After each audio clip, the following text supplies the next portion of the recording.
In today's video, I'm going to teach you how to review time entries in QuickBooks Accountant using the browser version, step by step. Whether you're double-checking hours before billing or simply keeping your records tidy, I'll walk you through a clean, reliable process that you can repeat anytime. First, open your preferred web browser and sign into your QuickBooks Accountant account. Using a modern browser helps everything load smoothly. Once you're on the main dashboard, take a moment to let the page fully load so your menus appear as expected. Next, look to the top of the page and click the New button. This is your quick access hub for common tasks. A menu will appear with different sections. In the Team section of that menu, select Review Time. This takes you straight to the area where you can review and manage time entries in one place. At the top of the Review Time page, you'll see filters.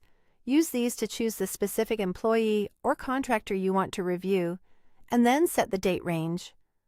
Pick a period that matches your internal cadence, such as the current pay cycle, week, or month, so you're looking at the right slice of time. The calendar picker makes it easy to avoid mistakes, and the employee or contractor filter keeps your view focused. Now, scroll through the list of time entries for the selected period. You'll see each entry laid out with its key details. Go one by one and check the essentials. Confirm the dates line up with when the work was actually performed. Verify the number of hours recorded and read the descriptions to ensure they're clear and meaningful.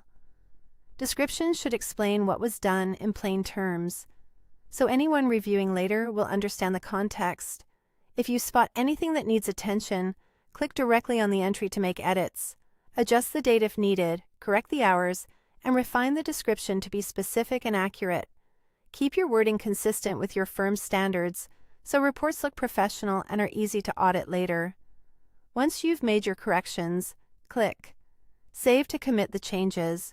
If you didn't change anything, you can move on without saving. Continue working through the list until you've reviewed all entries for the selected period and person.